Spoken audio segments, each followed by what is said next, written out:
peraturan pemerintah yang baru melarang sunat untuk perempuan. Bagaimana sikap Majelis Ulama Indonesia? Kita sudah mengeluarkan fatwanya, Bang, berkenaan dengan khitan perempuan itu. Ya? Antara wajib dan sunnah. Okay. Jadi sunnah itu artinya dianjurkan, kalau dilakukan dapat pahala, kalau tidak dilakukan nggak apa-apa. Kemudian ada yang mengatakan wajib untuk disunat. Hanya perlu diketahui adalah khitan laki-laki dan perempuan itu beda. Khitan laki-laki jelas dipotong, mohon maaf. Sementara kalau di perempuan itu dibersihkan. Yeah. Cuman prakteknya seperti halnya yang ada di WHO itu, Bang. Caranya khitan itu ada 6 macam dan itu semuanya dilukai. Yeah. Demikian juga ada beberapa praktek yang itu langsung dipotong dari itu sampai habis. Nabi makanya dulu mengatakan ikhfidhi wala tunhiki. Halus aja, jangan sampai dilukai dan sampai dirusak.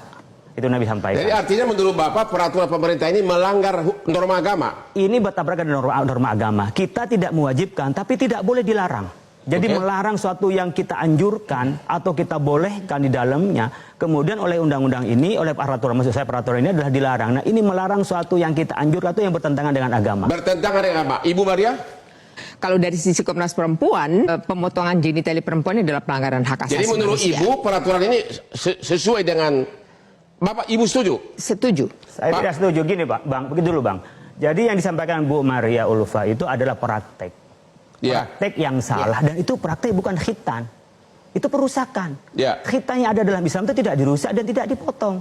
Oleh karena itu, karena praktek yang salah, prakteknya dibenerin, bukan syariatnya yang dilarang, Bang. Artinya bukan aturan dalam Islam atau ketentuan Islam itu yang dilarang. Karena ketentuan dalam Islam tidak ada yang untuk mendorotkan, berdarahan, tidak. Maka Nabi mengatakan, ikhfidhi wala tunhiki. Pelan-pelan, jangan sampai merusak. Karena itu adalah bagian dari apa? Kebersihan bagi perempuan. Dan nanti ketika hubungan itu dalam Islam disebutkan oleh Nabi. Jadi menurut Bapak, menurut agama, sepanjang dilakukan secara benar, itu sah? Sah. Yang tidak boleh kan melukai.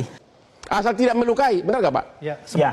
Sebenarnya kalau cuma sekedar membersihkan, memang itu definisinya. Yang pertama definisinya, ketika menyebut khitan berarti sumber hukumnya adalah Islam. Di Indonesia ini sumber hukum kan ada 3, Bang. Dari warisan Belanda itu ada dan Islam.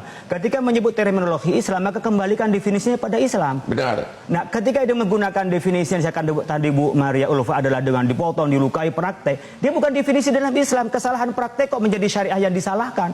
Nah, oleh karena itu saya apresiasi kepada Pak Hasto, mari kita luruskan ketika menggunakan definisi di dalam agama, kembalikan pada terminologi agama. Yang di agama itu adalah ikhfidhi wala tunhiki. Enggak ada yang mengatakan disuruh perlukan. Wala tunhiki kata Nabi. Dan kembali pada ini, kalau memang mau menggunakan jangan dilukai tapi jangan menyebut khitan, is okay.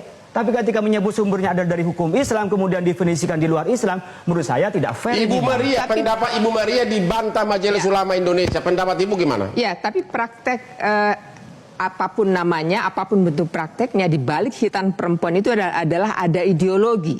Bahwa ideologi di balik khitan perempuan itu adalah untuk mengendalikan hasrat seksual perempuan supaya tidak binal, supaya ada mitos. Enggak, Bu. Tidak mungkin. Saya yang tahu di agama, kalau Ibu penelitian ada yang seperti itu mungkin. Iya, itu tidak ada. Artinya itu fakta, bahwa penelitian ini kan fakta. Karena penelitian dilakukan di 10 masih bayi, Bu. Masa mengendalikan hasrat seksual orang dewasanya, perempuannya masih bayi? Ibunya, neneknya yang meminta dihitan itu karena punya cara pandang itu. Saya ingin kembalikan ideologi agama, maka kembali pada hadis ideologi agama, bukan penelitian. Ideologi budaya. Itu kan ideologinya. Ini kan ada budaya juga, ada budaya bahwa khitan perempuan itu adalah basisnya selain setelah Islam datang, lalu kalau itu ada budaya sebelum Islam, Bu, yang diakui sebagai syariat menjadi syariah, nggak lagi budaya, Bu. Tapi sampai dengan hari ini praktek perempuan itu dilakukan tidak berdasarkan kalau misalnya dari MUI mengeluarkan kaidah-kaidah itu, mereka tidak melakukan itu. Di daerah itu orang yang dikhitan itu nyatanya baik, subur, sementara yang di Eropa orang nggak dikhitan juga tidak lebih baik kepada prakteknya. Saya juga menyayangkan mana hasil penelitian itu bisa lebih komprehensif. Oleh karena itu kalau menggunakan dari aturan-aturan Islam, maka kembali pada definisi Islam. Ini masalahnya ngambil definisi terminologi Islam yang dipakai praktek dan penelitian, kemudian dipakai secara medis. Mari kembalikan yang fair. Kalau itu disebut dengan pelukaan, mendorotkan, kita nggak ada masalah. Tapi ketika menyebut khitan, menyebut sunat, dia sudah menggunakan terminologi Islam. Maka ideologinya kembali pada ideologi Islam. Kalau bicara soal adab, memang dari Mesir kuno, tapi ketika diakui di dalam Islam, itu menjadi Islam.